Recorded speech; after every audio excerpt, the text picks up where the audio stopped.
For 6 years as a full-time housewife, every time I asked my husband for living expenses, it felt like begging. $1,500 a month.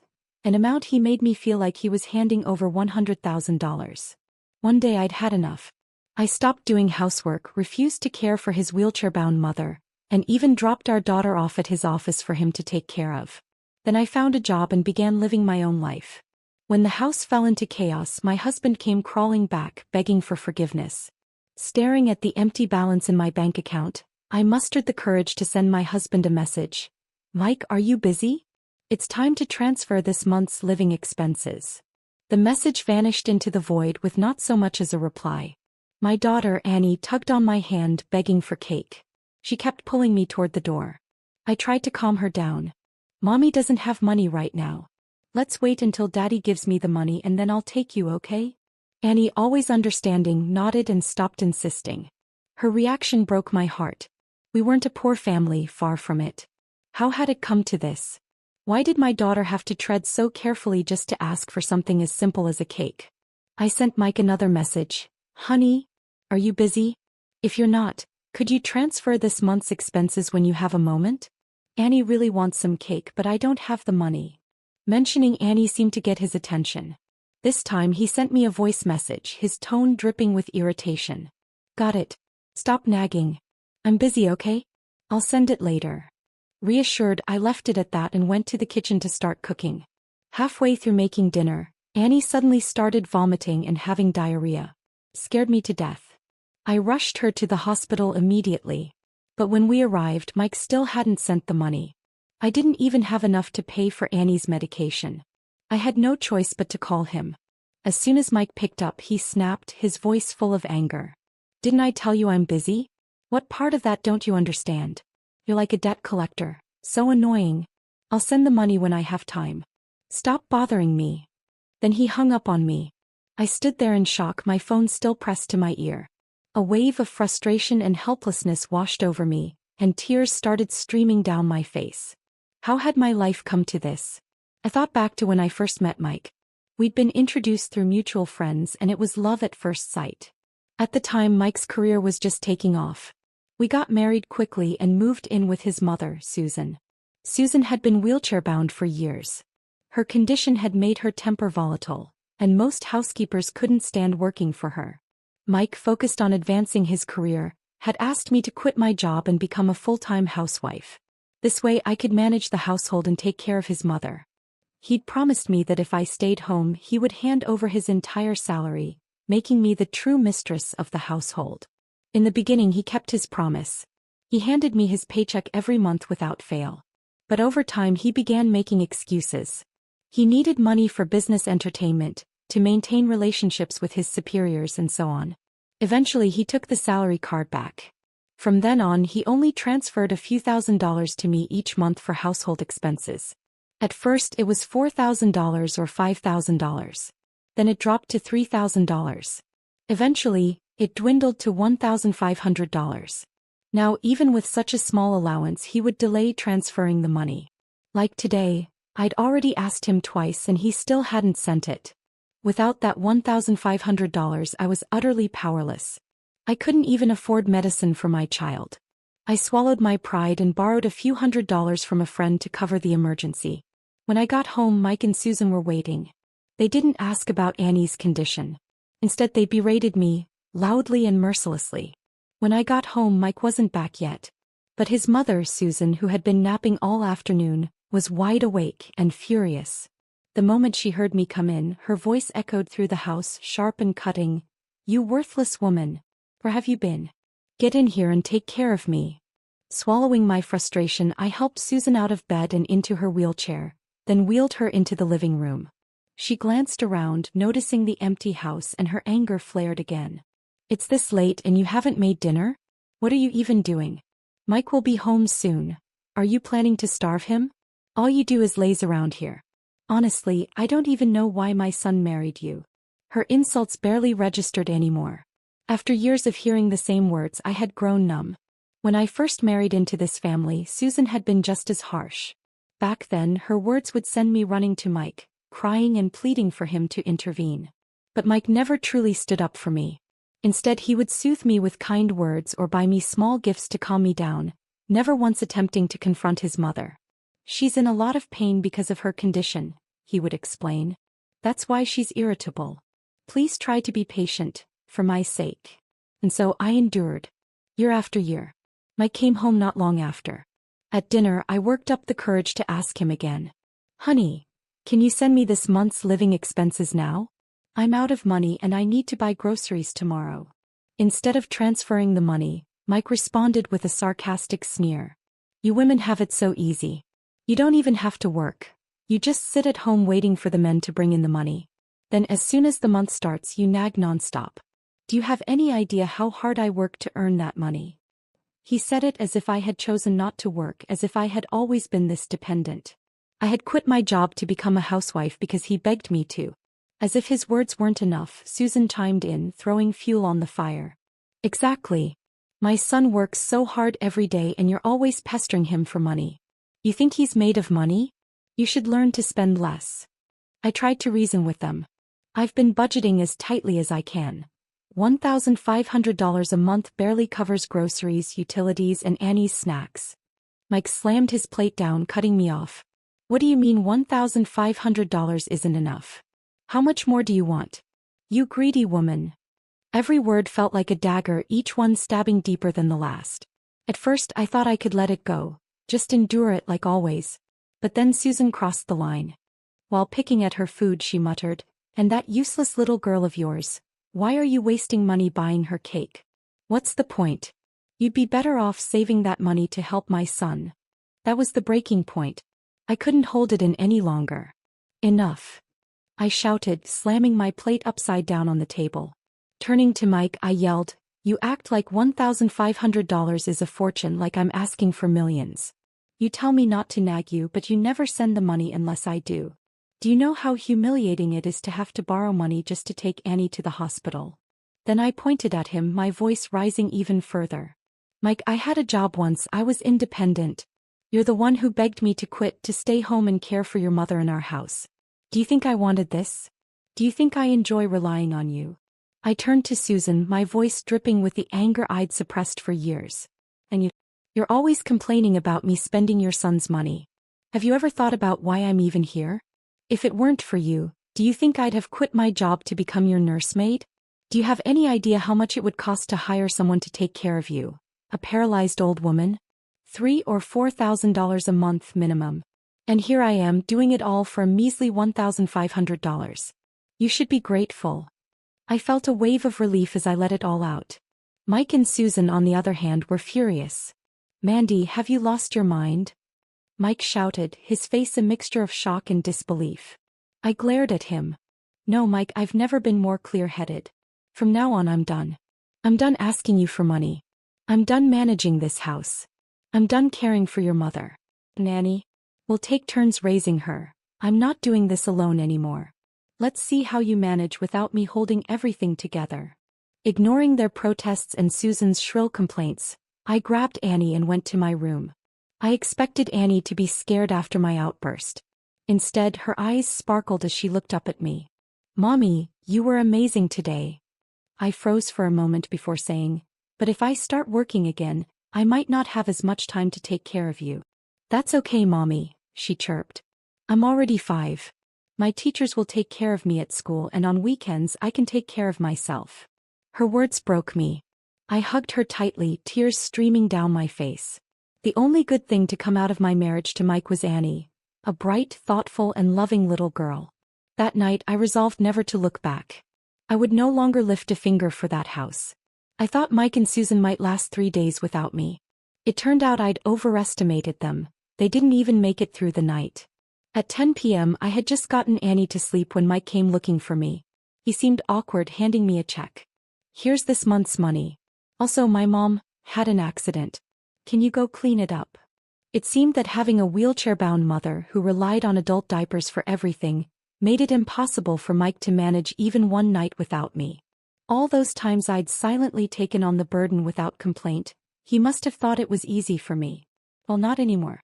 His compliant, ever-obliging wife was gone for good. I pushed the check back into his hands. "Oh, I wouldn't dare take your money. Otherwise, you and your mother will just keep calling me useless. From now on, I'll get a job and earn my own money.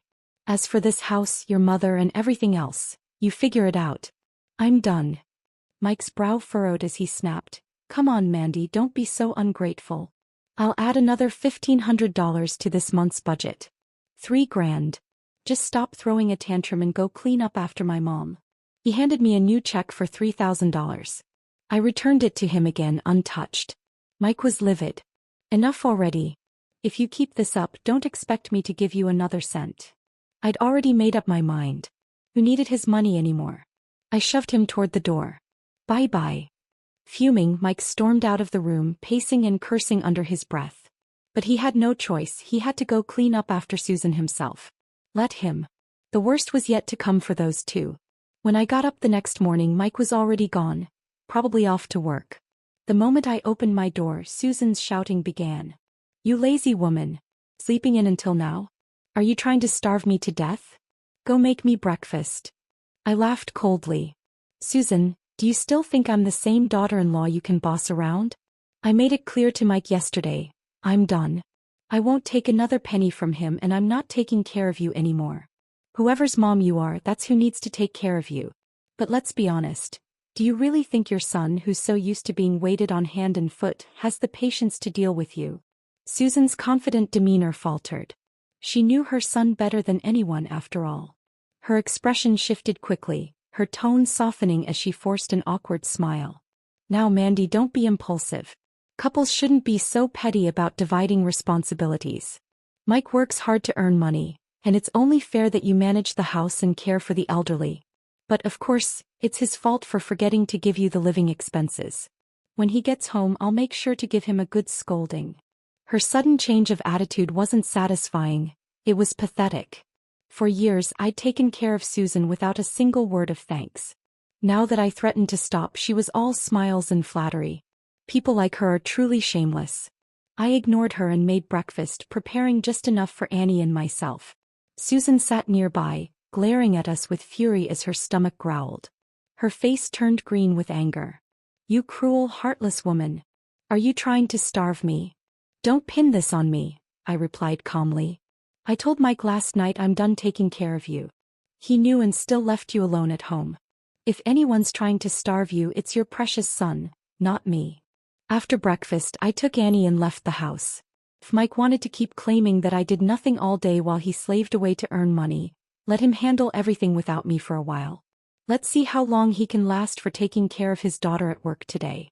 At Mike's office, I walked straight in and up to his desk. The moment he saw me, his face darkened. He didn't wait for an explanation and launched into an angry tirade. "My mom just called and said you only made breakfast for yourself and Annie," completely ignoring her. "Mandy, what's your problem?" I met his glare calmly and replied, "I believe I made myself very clear last night.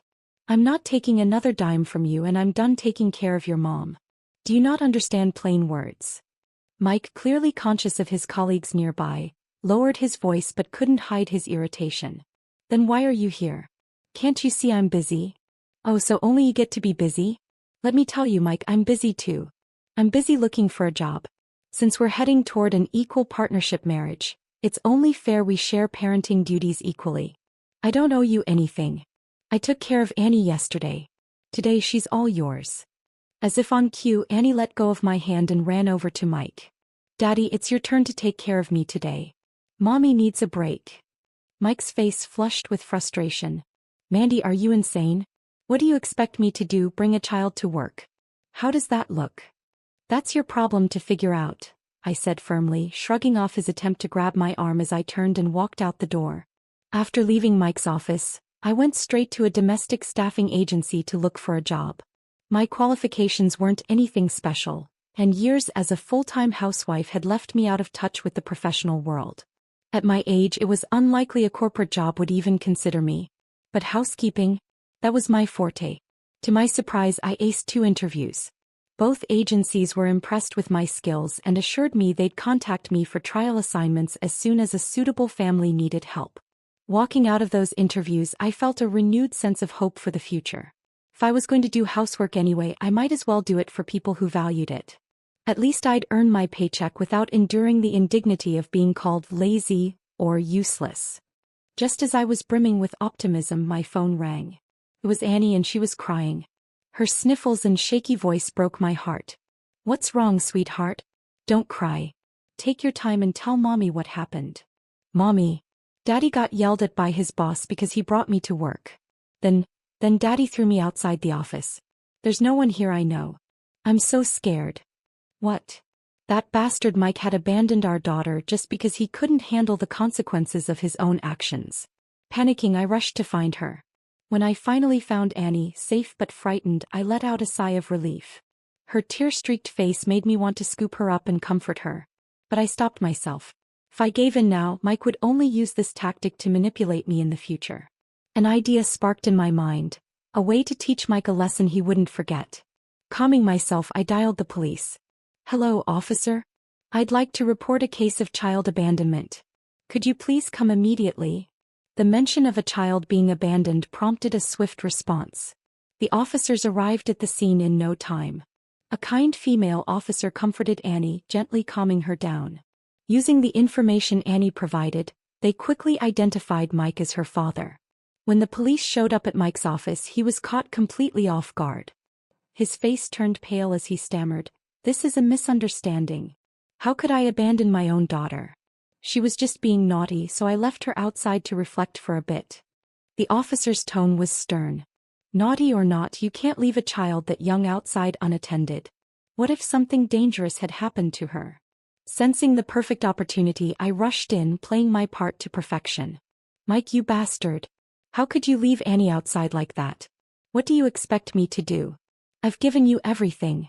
I bore your child, raised her, and cared for your paralyzed mother. And you can't even give me $1,500 a month for living expenses." I wailed, my voice rising. "Fine, you won't give me money. I went out to find a job myself. But I step away for just a little while and you throw our daughter out like trash? She's your own daughter. Are you even human?" Mike's colleagues, already curious about the commotion at the entrance, now had front row seats to the drama. My outburst only fueled their interest and they openly gathered to watch. Mike was panicking now, visibly sweating. "I didn't refuse to give you money. Stop making things up. Let's go home and talk about this." But I wasn't letting him off so easily. Right there, in front of everyone, I pulled out screenshots of our past messages, displaying how I'd begged him for money while he responded with impatience and disdain. "Everyone, please judge for yourselves. Before I married him, I had a job and was financially independent. But he begged me to quit so I could take care of his paralyzed mother in our home. And now look at how he treats me." My tearful accusations, combined with the undeniable evidence, struck a chord with the onlookers. Sympathy quickly turned into disgust for Mike. His colleagues, male and female alike, watched with expressions ranging from pity for me to outright disdain for him. Even his male coworkers looked embarrassed to share a workplace with someone like Mike. Now visibly cornered, Mike stepped forward, trying to grab my arm. I shrank back dramatically, hiding behind the police officer. "Oh, don't hit me. I'll stop, okay? Please don't hit me," I cried, feigning fear. The female officer immediately stepped in, shielding me. "Sir, not only did you abandon your child, but now you're trying to assault your wife? You'll need to come back to the station to give a full statement." And just like that, both Mike and I were escorted to the station to make statements. His humiliation was complete. At the police station, Mike managed to get released only after repeatedly promising the officers that he would never abandon his daughter again. On the way home, he kept his temper in check, but as soon as we stepped inside, he exploded. "Mandy, are you out of your mind? You barged into my office and caused a scene. Who do you think you are? If you cost me my job, how are you planning to survive?" I met his anger with calm defiance. "You don't have to worry about that. I'll have a job soon enough." His laugh was full of disdain. "Oh please. With your education and how long you've been out of the workforce, who would hire you? You're kidding yourself. I've spent years running this household and taking care of you and your mother. My experience makes me more than qualified. Plenty of domestic staffing agencies would hire me." Mike scoffed. "You're talking about being a maid? That's your big plan? Do you even realize how humiliating that is?" I couldn't help but laugh at his hypocrisy. What's humiliating about earning an honest living? At least when I work for someone else, they'll respect me and pay me fairly. As a maid, I'd make $7,000 a month. Compare that to the $1,500 you begrudgingly give me while treating me like dirt. I'd say it's a win for me. Before we could continue arguing, Susan interrupted us. Mike, stop fighting and make me some food. I haven't eaten all day. Mike waved his hand dismissively and took a deep breath to calm himself. Fine, I'm done arguing. Just go make dinner already. Mom and Annie are hungry. I was hungry too, so I headed to the kitchen without another word. But when dinner was ready, I only made enough for myself and Annie. As I placed the food on the table, Mike tried to help himself, but I stopped him. This is for Annie and me. If you and your mom want to eat, make your own. Mike's face twisted with anger. Are you serious right now, Mandy? Do you even want to keep this marriage going? Don't forget you're living in the house I bought. If you don't want to play nice, we can get divorced and let's see where you'll live then. I let out a cold laugh. Divorce threats? How predictable. Yes, you bought this house. But I've been with you for years, contributing with my time, labor, and sacrifices. You want to talk money? Fine, let's talk money. Do you know how much a full-time caregiver costs these days? $5,000 a month. And if they have to care for someone disabled, it's even more. You've barely given me $3,000 a month for all these years. And that's if you even bother sending it on time. So let's settle accounts properly, deduct my rent, and then pay me for the years I've spent taking care of your mom. Let's see who ends up owing who. Mike turned beet red, stammering for a response but finding none. With no other options, he trudged to the kitchen and made some spaghetti for himself and Susan. The first bite Susan took, she spat out immediately. This is disgusting, way too salty. She turned her eyes longingly to the lemon shrimp on Annie's plate, clearly wishing she could trade meals. But this was just the beginning. From that day forward, I refused to take responsibility for anything related to Susan or Mike. I cooked only for myself and Annie, washed only our clothes, and left the rest to them. The house quickly descended into chaos. Susan especially bore the brunt of it. There were days when she soiled herself and had no one to clean her up. She would scream and cry, lamenting that she might as well die. The mess and constant complaints pushed Mike to his breaking point. Finally, after weeks of enduring the consequences of his own neglect, he broke. He came to me, his voice weary and filled with desperation. Mandy, I'm sorry. Please, let's work this out. When Susan had yet another incident, leaking onto her bed while Mike was in the middle of a video conference, the house turned chaotic again. Despite trying to maintain his professional demeanor, Susan's incessant yelling, complaining about her condition and demanding immediate attention, disrupted the entire meeting. After he ended the call, Mike finally broke down. He came to me, tears streaming down his face, his tone pitiful. I'm sorry, honey. I know I was wrong. You've worked so hard to take care of this family, and I shouldn't have treated you that way. Please forgive me just this once. From now on, I'll send you the living expenses on time. I'll even raise it to $3,000. No, wait, $4,000 a month. How about that? If this had been in the past, I might have caved. But now, I didn't need him anymore. The domestic staffing agency had already lined me up with a job. A family was looking for a caregiver to care for their mother, a double amputee with a difficult temperament. The position paid $7,000 a month. Temperamental?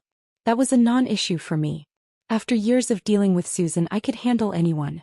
They were impressed by my experience caring for a paralyzed family member and had recommended me to the family. The job started the next day. I looked at Mike and smirked. $4,000? Who are you trying to fool? Mike panicked, quickly changing tactics. Fine. I'll hand over my entire paycheck every month. We can go back to how things were before, okay? No. His voice trembled. Why not? I couldn't help but laugh, raising my voice just enough to ensure Susan could hear from the other room. Because I have a new job now.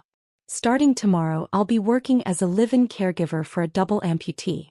Guess what? They're paying me $7,000 a month. Mike scoffed, his disbelief written all over his face. $7,000? For a maid? You've got to be kidding me. You're being scammed. Oh, it's no scam. The pay is high because their mother has a terrible temper and has scared off every other caregiver they've tried to hire. But I'm not worried. No one's temper could possibly be worse than your mom's. Hearing that, Susan, who had been eavesdropping from her room, wheeled herself into the living room, her face pale with panic. "You're leaving? To be someone else's maid? What about me?" I looked her dead in the eye, my voice dripping with sarcasm. "Well, you could always ask your precious son to hire a caregiver for you. But caring for someone with your personality? That's going to cost at least $10,000 a month. Otherwise, who would agree to take the job?" I glanced pointedly at Mike, my words slicing through the air. "But considering your son only makes $5,000 a month, hiring help would mean no money left for anything else. Guess you'll be eating air for dinner."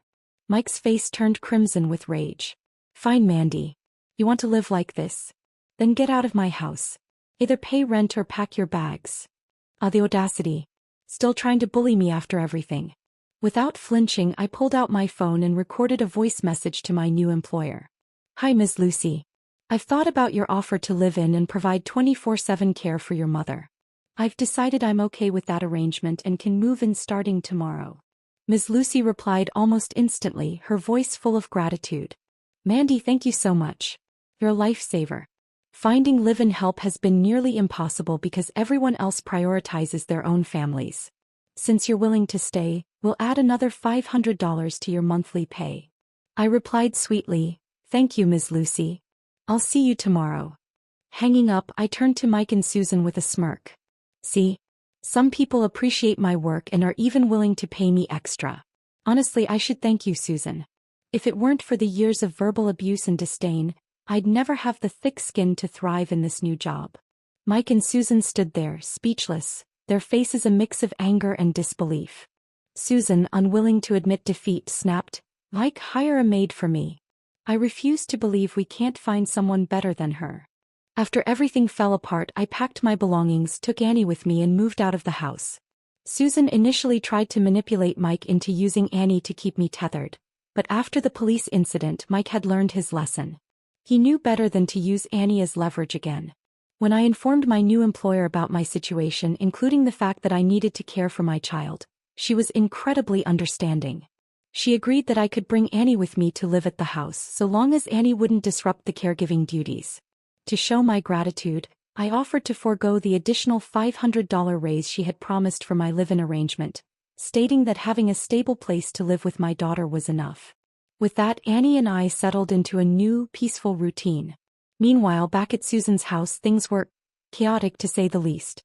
My neighbor, who had become my eyes and ears on the situation, regularly updated me with amusing reports of Mike and Susan's ongoing struggles. Mike, desperate for help, had hired a cheap maid to care for Susan. At first, things seemed to be going okay. But knowing Susan as I did, I knew it wouldn't last. Sure enough, Susan quickly started nitpicking the maid's work, complaining about the cooking, criticizing how she was cared for, and making passive-aggressive remarks. It didn't take long for the maid to reach her breaking point and quit. Mike was forced to hire another, more experienced and higher-paid caregiver. But as anyone in that line of work knows, there's no need to endure abuse when you can easily find another job elsewhere. The second caregiver didn't last much longer than the first. Mike, already overwhelmed by his career's demands during a critical growth phase, couldn't handle the additional stress of managing Susan's constant complaints. Eventually he snapped. When the second caregiver resigned and Susan criticized him for being useless at finding someone competent, Mike stormed home after work and unloaded on her. For the first time, he blamed Susan directly. "It's all your fault. If you hadn't treated Mandy so horribly, she wouldn't have left and we wouldn't be in this mess." Hearing this from my neighbor made me roll my eyes. Of course, Mike would shift the blame entirely onto Susan, conveniently ignoring his role in driving me away. Yes, Susan had been terrible to me, but my breaking point had more to do with Mike.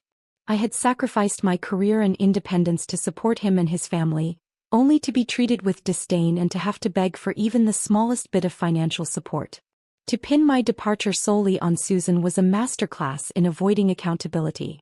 While I'd been enjoying this drama from afar, I realized there was nothing quite like witnessing it in person. So, at the end of the month, I decided to take a day off from work and pay Susan a visit. Not to help, of course, just to check in. I wanted to see how she was eating, whether she was sleeping well, and how she was holding up without me. After all, who better to evaluate the consequences of her choices than me? At the end of the month, I put on a carefully styled outfit, applied flawless makeup, and went back to the house.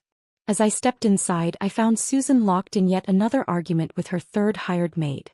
The maid, a woman in her 50s and about Susan's age, was being berated. Susan pointed her finger accusingly at the maid, insulting her for taking wages without working properly. "You're just a useless freeloader. I call for water and you take forever to bring it. What kind of maid are you? You should be the employer instead, you disgusting leech." When Susan noticed me enter, her tone shifted abruptly. "Oh Mandy, finally you're here. Look at this maid compared to you. You were the perfect daughter-in-law. You could tell when I needed help just by looking at me. If I so much as raised my hand, you'd know I needed to get up. And this one, I can't even get a simple glass of water without a fight." Her words were vile and the maid had had enough. "How dare you? Now you remember how good your daughter-in-law was? I've heard plenty from your neighbors. They said you treated her like dirt even though she worked herself to the bone for you. You don't deserve good help. You drove her away and now you're stuck with people like me, and guess what? I'm leaving too. For $2,000 a month, you think I'm going to let you abuse me like that? Keep dreaming." The maid tore off her apron, threw it at Susan and stormed out of the house. Susan was left fuming, steam practically coming out of her ears. But with the maid gone, she had no one to lash out at except me. She turned on the waterworks and started wailing. "Mandy, these days without you have been pure misery. These maids are so cruel. They take my money but refuse to care for me properly. I've thought it over and you were the best. I know I was wrong. Please come back. I'll treat you better, I promise." Hearing this, I felt a deep ache in my chest, but not out of pity. How did I let myself be reduced to this? For years, I allowed myself to be humiliated, insulted, and taken for granted by a woman who could barely move without my help. If I had stood up for myself sooner, if I had quit when things first became unbearable, would Susan or Mike have dared to treat me this way? Of course not. I realized now that it was my own lack of self-respect that had given these people the power to mistreat me. Ignoring Susan's pleas, I went straight to my room and started packing the remaining items for Annie and me. This house would never be my home again. Once we were fully moved out, I planned to file for divorce. I needed to cut ties with Mike and Susan completely and start fresh. Susan must have sensed my intentions because her panic escalated. "What are you doing? Where are you going? Are you just going to walk away from your husband and me?" I didn't answer. I simply continued packing. My silence drove her into a fit of rage. "I knew it. You're a selfish woman. You'd rather take care of strangers than your own family. You heartless witch. I'll sue you for abandoning your family." That did it. I couldn't hold back anymore. "Sue me? Go ahead.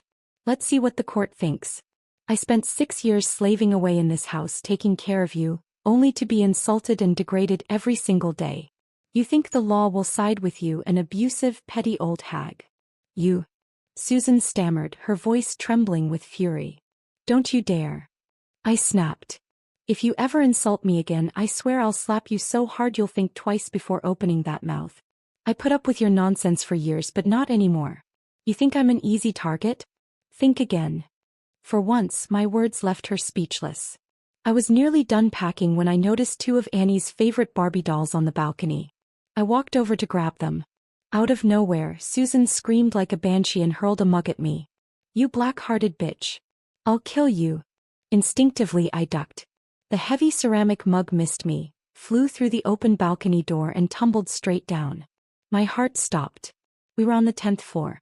If that mug hit someone, the consequences would be catastrophic. I rushed to the balcony and leaned over. What I saw made my blood run cold. The mug had hit someone square on the head. The man staggered before collapsing onto the pavement, a pool of blood forming around him. I whipped around, seething. "Susan, do you even realize what you've done? That mug could have killed someone. Do you think Mike has enough money to pay for this?" Susan's face went pale, but she immediately went on the defensive. "This is your fault. If you hadn't moved, I wouldn't have missed. If anyone's paying, it's you, not me." I laughed bitterly. "Oh sure. Tell that to the police. They'll love hearing how your fingerprints are all over that mug. You'll pay for this, Susan, in more ways than one." I bolted downstairs to check on the injured man and called 911. When I got closer, my heart sank. The victim lying in a pool of blood was none other than Susan's beloved son, Mike. By the time the ambulance reached the hospital, Mike was already dead. The mug Susan threw from the 10th floor struck his head directly, killing him instantly. When the news reached Susan, she broke down into hysterics, her face wet with tears. "My son. My poor boy. How could this happen to you? What am I going to do now without you? My son." Her wailing echoed through the hospital hallways. But as her grief turned to rage, her tear-streaked face twisted into hatred. She pointed a trembling finger at me. "This is all your fault, you evil witch. You cursed my son. Why couldn't you be the one to die instead? Give me back my son, you heartless widow." Some people never take accountability for their actions. No matter what happens, they'll always find someone else to blame, as if shifting the responsibility can absolve them of their sins. But I wasn't going to put up with Susan anymore. I met her venom with equal fire. "Your son is dead because of you. You're the murderer. The one who should have died is you, you vile, hateful old hag." For a brief moment I understood why Susan always used such cruel, venomous language. It felt good to let out the hate. To lash back at someone who had made your life miserable. But dwelling on hatred doesn't solve anything. People need to learn when to stop and not let their lives be consumed by bitterness.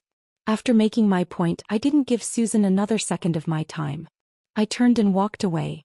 After all, I had more important things to do, like preparing to inherit Mike's estate. After Susan accidentally killed Mike, I reported the incident to the police. However, given her condition, paralyzed from the waist down, even if she were convicted, she would only serve her sentence outside of prison. Pursuing the case felt meaningless, so I decided to let it go. Mike was gone, and I had no intention of dealing with Susan any longer. Even though she inherited a portion of Mike's estate, I knew her life would be far from easy. As for the estate, the inheritance was split among the three of us: Annie, Susan, and me as the first-line beneficiaries. To avoid disputes, we divided everything according to the legal inheritance percentages. I left the house to Susan, fulfilling my duties as Mike's widow and showing her the last bit of kindness I had. But knowing Susan, I was certain that being a paralyzed woman with wealth would make her an easy target for opportunistic relatives. Unsurprisingly, she soon attracted family members from her maternal side, drawn in by the prospect of her inheritance. That wasn't my concern anymore. I only wanted to focus on raising Annie and building a stable life for us. Years later, I received news of Susan's passing. At first, I didn't plan to handle her funeral arrangements. However, I learned that she had left part of her inheritance to Annie, so I reluctantly returned to take care of things. That's when I discovered what her life had been like in her final years. After I left, Susan struggled without anyone to care for her. Distrustful of outside help and paranoid about protecting her wealth, she turned to a nephew from her maternal family. She offered him a deal. If he cared for her until her death, she would leave him the house. The nephew agreed and moved in with his wife and children. They even hired a lawyer to formalize the arrangement. At first, things were fine. The nephew genuinely cared for Susan and fulfilled his promise. But Susan's abrasive personality was something she could never change. Before long, conflicts arose between her and the nephew's wife. Unlike Mike, Susan's nephew wasn't the type to tolerate his wife being disrespected. Naturally, he took his wife's side, and it didn't take long for the family to start mistreating Susan.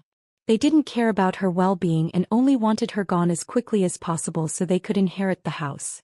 What they didn't expect was that Susan had a plan of her own.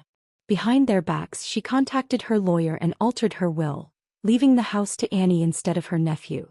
When Susan finally passed, the nephew was furious. He attempted to contest the will, but I immediately involved the police to ensure the law was upheld. With a valid will in place, there was no room for dispute. Susan's nephew had no choice but to accept the outcome. I swiftly arranged Susan's funeral and wasted no time selling the house. With the money from the sale, I took Annie and left for good. The nephew and his family could fume all they wanted, but there was nothing they could do. Some people said Susan must have had a shred of conscience left to leave the house to Annie in the end. But I knew better. Susan never cared for Annie or me. She looked down on us her entire life.